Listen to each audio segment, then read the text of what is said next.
Today's chapter is 1 Samuel 18. We've got two headers in it. Verses 1 through 9 are labeled David's Success in the Christian Standard Bible. When David had finished speaking with Saul, Jonathan was bound to David in close friendship and loved him as much as he loved himself.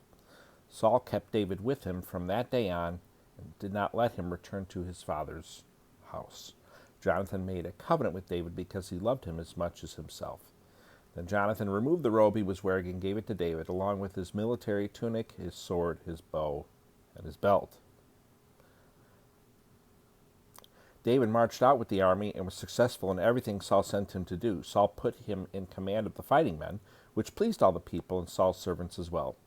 As the troops were coming back, when David was returning from killing the Philistine, the women came out from all the cities of Israel to meet King David, singing and dancing with tambourines, with shouts of joy, and with three-stringed instruments. And they danced, or as they danced, the women sang, "Saul has killed his thousands, but David his tens of thousands." Saul was furious and resented this song. "They credited tens of thousands to David," he complained, "but they only credit me with thousands. What more can he have but the kingdom?" So Saul watched David jealously from that day forward. Actually, there's three headers in this chapter. The second header, for verses 10 through 19, is Saul attempts to kill David.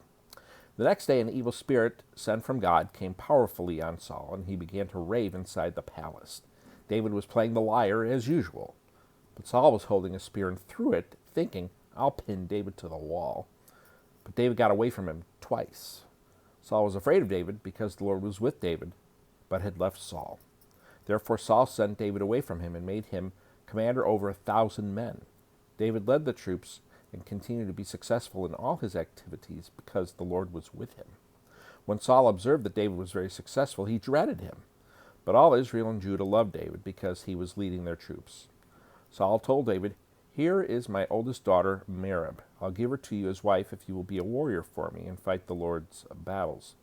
But Saul was thinking, "I don't need to raise a hand against him. Let the hand of the Philistines be against him." Then David responded, "Who am I, and what is my family or my father's clan in Israel that I should become the king's son-in-law?" When it was time to give Saul's daughter Merab to David, she was given to Adriel, the Mahalathite, as a wife. And the third and final heading for the chapter, verses 20 through 30, is David's marriage to Michal. Now Saul's daughter Michal loved David, and when it was reported to Saul, it pleased him. "I'll give her to him," Saul thought. "She'll be a trap for him, and the hand of the Philistines will be against him." So Saul said to David a second time, "You can now be my son-in-law." Saul then ordered his servants, "Speak to David in private and tell him, 'Look, the king is pleased with you, and all his servants love you. Therefore you should become the king's son-in-law.'"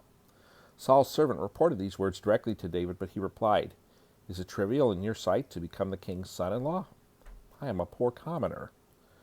The servants reported back to Saul, "These are the words David spoke." Then Saul replied, "Say this to David, 'The king desires no other bride price except 100 Philistine foreskins to take revenge on his enemies.'" Actually, Saul intended to cause David's death at the hand of the Philistines. When the servants reported these terms to David, he was pleased to become the king's son-in-law. Before the wedding day arrived, David and his men went out and killed 200 Philistines. He brought their foreskins and presented them as full payment to the king to become his son-in-law. Then Saul gave his daughter Michal to David as his wife. Saul realized that the Lord was with David and that his daughter Michal loved him, and he became even more afraid of David. As a result, Saul was David's enemy from then on. Every time the Philistine commanders came out to fight, David was more successful than all of Saul's officers, so his name became well known. And that is 1 Samuel 18. Thanks for watching. What a crazy weekend. We were just really cold here, and now we're getting a bunch of snow. Had to drive in it last night, not fun. So stay safe, stay warm. I know for us it's still a cold week ahead. Thanks for watching. Hope you have a wonderful day, despite whatever weather you're getting. Hopefully you're in one of those nice areas, wherever those are. And hope to see you tomorrow.